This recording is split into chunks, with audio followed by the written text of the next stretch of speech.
Welcome to Home TV's March is Women's Month History Program Series. Today, our guest is Ceci Bordayo. She is a sexual assault survivor and advocate against sexual assault. Thank you so much for joining us today. Thank you for having me. You know, I attended an event and you were there too, which is how I met you. And I really appreciated the story that you shared with me and asked you to come on the show today so we could talk about that and talk about some of your advocacy efforts and your CD that's coming out. My first single. Your first single. Your first single. And so I kind of want to start there because that's more recent.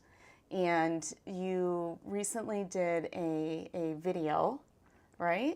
I just wrapped up this last weekend my first music video that I will be posting at the same time as I release my first single called House of Secrets.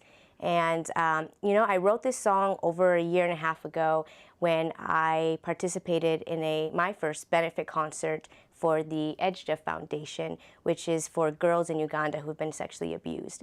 So I wrote this song with actually 3 other songs that I had written. And when I sang this song, I didn't think that this would be a song that would really kind of go anywhere because it was probably the most...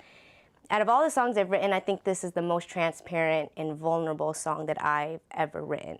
And so by the end of that night, I had received so many messages on this song, House of Secrets. And House of Secrets is basically a song that I wrote as if I was telling my family's story of all the secrets we lived in our house. And in a nutshell, in my house of secrets was filled with incest, sexual abuse, physical abuse, and a mom who was really paralyzed by fear, who could not really help her kids. And so how we had to grow up with all of that in the home, but never talk about it, never discussed it. And so I wrote it, and it connected with people. And so I decided this is going to be my first single that I'm going to come out with.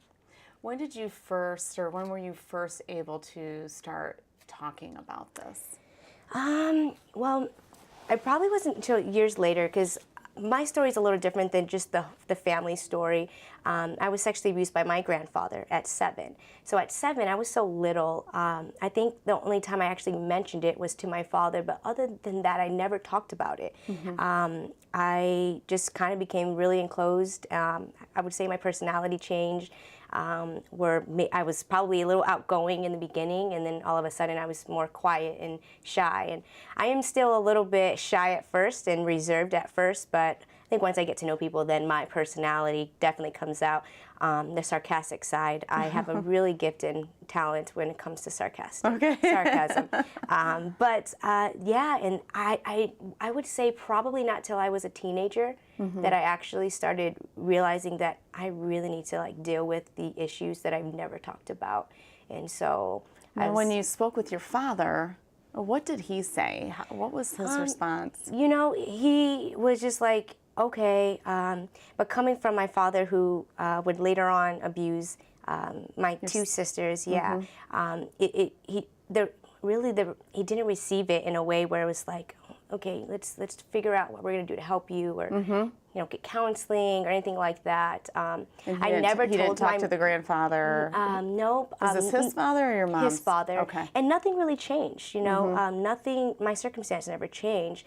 I still had to see my grandfather and had to still deal with never dealing with it. I had never told my mom until years later.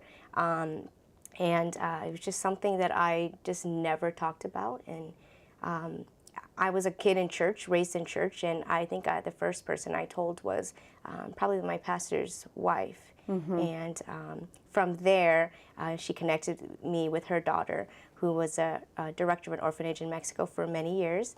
And she became like my mentor and someone who kind of walked me through of dealing with the trauma that I had dealt with and never talked about. And so. Now, when did you find out about your sister? I knew when I was younger.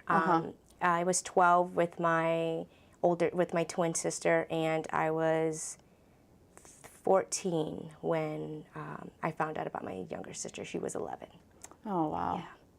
And so it's hard to imagine for me. I shared with you that my mom was a divorce attorney, and so I've heard lots of horrible stories. Yeah. Stories like this that have just broken my heart over the years, and this breaks my heart. And you know, I think there's probably a lot of people out there who don't know what to do in this situation, or if they hear something, what do they do?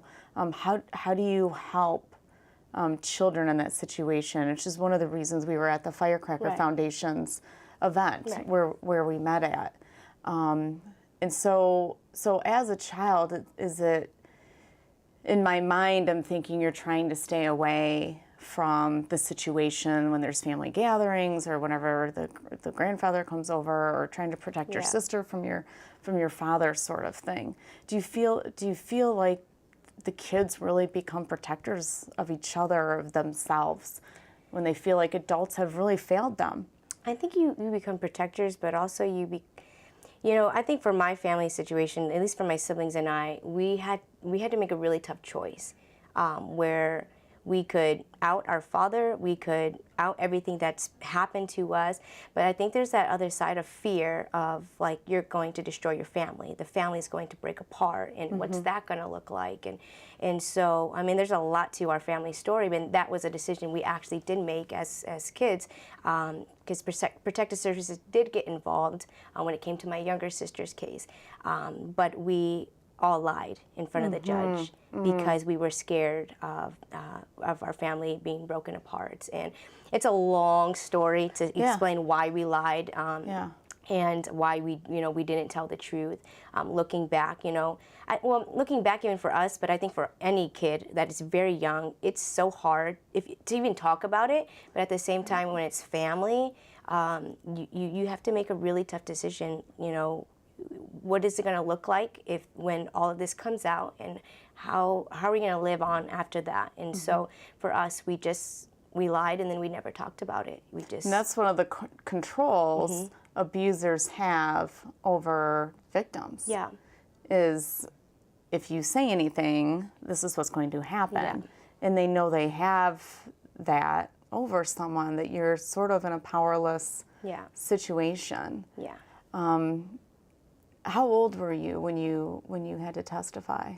Do you remember? We didn't testify. The way that our case worked, it was because our younger sister was really sick, and so she ended up in the hospital, and they noticed some things that were not, right. How old was she at the time? She was 11. Okay.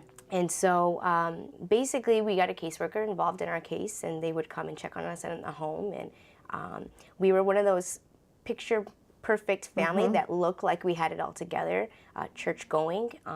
Parents were both very involved in our church, and my mom's and my younger sister and I are all in the same church since we were raised, since I was raised since 3 years old. And it was something that just kind of, you looked inside and it looked like everything was really good, but we just kind of covered it. We covered it up really, really well, and it looked very, really pretty on the outside, but on the inside there was a lot of secrets and things. And hurting. A lot of hurting, and I think we all kind of took it our own way. For me, I really got into sports, and that was kind of like my go-to. That, and then writing. I don't know that I would have been called myself a singer-songwriter that I am today, because I was so shy and scared to write. But I've realized the more that I've written and the more that I've been open about my own story, it really does bring hope to other people that are either still living in their secret or their trauma. And really, that's my hope in my first single, is to start a conversation, especially when it comes to families. It's very, very difficult walking in those shoes of when you are dealt with something in a family and you are scared to death to even, tell a teacher, tell someone at your church, tell another family member, and it's really hard. And for me, I think it was even harder for me to deal with it because I went to my parent, I went to my father, but nothing changed for me. And so that's my goal, is to bring hope to other victims of sexual abuse, but also to cause change, and to make a difference in my community that I grew up in. And so, do you work with children one-on-one? Are you able to have any sort of outreach mechanisms? I worked several years in the Lansing School District as an after-school coordinator and summer coordinator.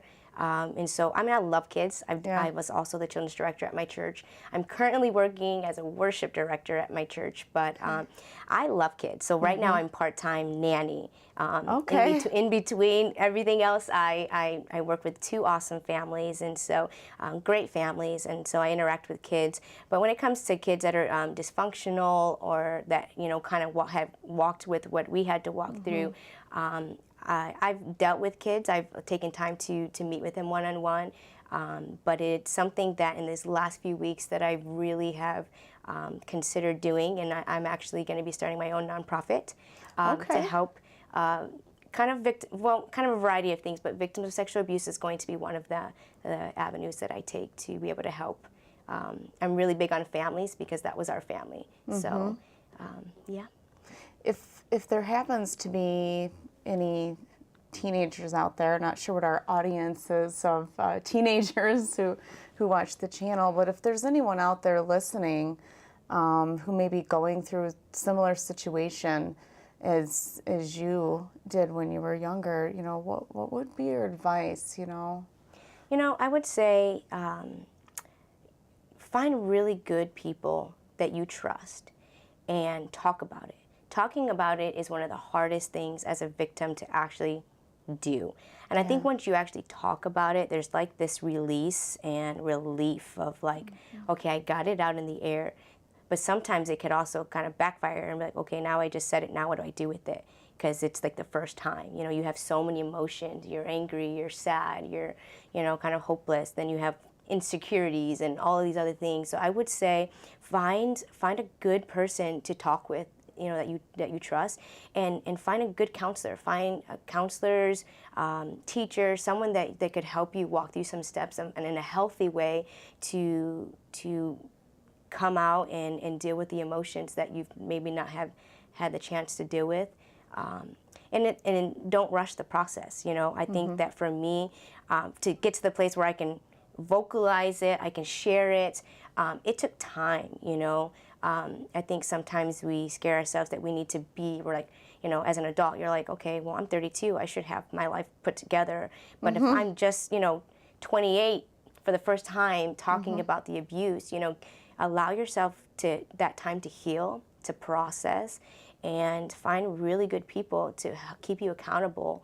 You know, it's easy to fall into a depression. It's easy to, you know, get into suicidal thoughts. And so I think that for me, what really helped me stay like sane was number one, being raised in church, but at the same time I had a really good group of people around me that really spoke into my life and helped me and let me yell it out. They let me scream it out. They let me be angry, you know, because I was that angry kid and that I was really bitter, and they let me talk it out. And I think talking is a huge step for any victim. So I would say find someone, talk about it, and take one day at a time to deal with the emotions that come with it. And so when you came out at 28 and talked about it, were you still worried when you shared your story about the family dynamic? Were you still worried about that at the age of 28, or were you past that, so to speak? No, because I think our family, I would say all the individuals in our family are at a place where everyone talks about it now. And we each have our own story. You know, I wasn't abused by my father, so that's not my story. Where you know, my siblings, more of my brother's story is physical abuse and getting into drugs, and the song kind of talks a little bit about that. And my younger sister has her story and getting pregnant young and how that affected her, you know, the rest of her life. And even my mom shares her story of knowing what took place in the home and not doing anything about it. So I think now we're all in a place where we have kind of healed. You feel like you're healing together? Yeah, and I think we're at a place where we're kind of still learning how to be a family. Because, you know, I think when you come from an unhealthy environment and dysfunction, you have to learn now, okay, well, how do we make this work properly? How do we have healthy conversations? How do we, you know, show that we love each other? How do we, you know, communicate? There's a lot of elements to a family. And so I think we're all in a great place of, for the most part, just, you know, we're not perfect. There's some things that we're still working through. But I think we all have the same mentality of that we were victims of abuse, and how do we take what happened to us and help another person that is dealing with that exact same thing. So now, do they work with you on the song that you wrote, and did they work with you on the event that you held last year? So my mother, my brother, and my younger sister are all a part of the song, actually. Okay. So when you hear the song, it really is a story as if I was talking it out, but I'm singing it. Mm-hmm. And there's definitely a lot of emotion in it. So when I wrote it originally, my mom's part was not in it, but we felt it was very important to talk about my mom's story, mm-hmm. because she can relate to a lot of mothers who may be in a physical abuse relationship, mm-hmm. and they don't know how to get out of it. So they stay in it, mm-hmm. and so completely mm-hmm. in fear. And so that was her story, and it took her some time to get over that guilt, and she's completely over that, and she's a women's director at our church, and so I'm very proud of her. So she speaks into the lives of women every week, but as a family, we decided, let's write out what we feel is, because it's like I said, I could be here an hour and a half just telling you story after story. Yeah. But so the way that we wrote it is, I asked my mom to write her thoughts on the song, my brother and my sister, and then we kind of just went looked at a notebook and like, how do we tell this story mm-hmm. in a music form? And so my younger sister and my brother actually helped me write the song. And they kind of each wrote their parts in it, and I helped write my mom's, and it became House of Secrets. And it starts with my story, and then it starts with, it tells all the story of all my family. So when it comes out, the monies from the sales, does it go towards charity?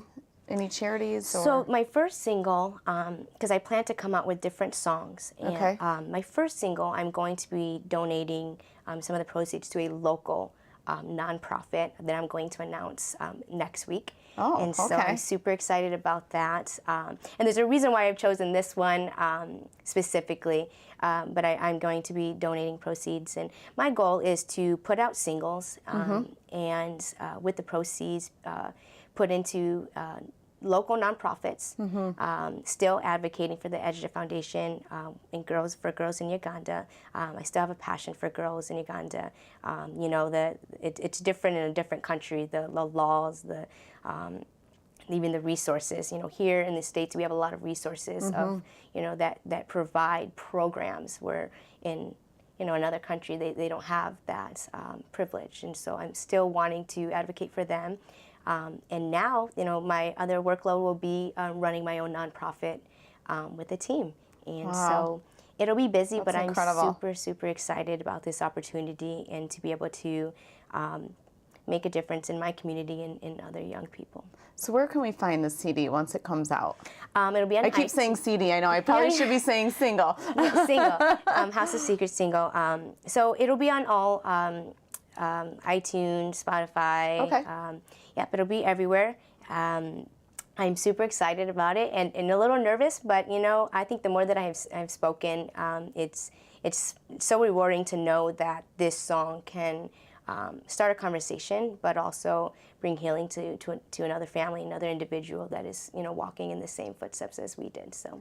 And if someone hears this and they would like to start a conversation with you about this, how can they get a hold of you? On Facebook, I have my own page that I started, Ceci Bordayo.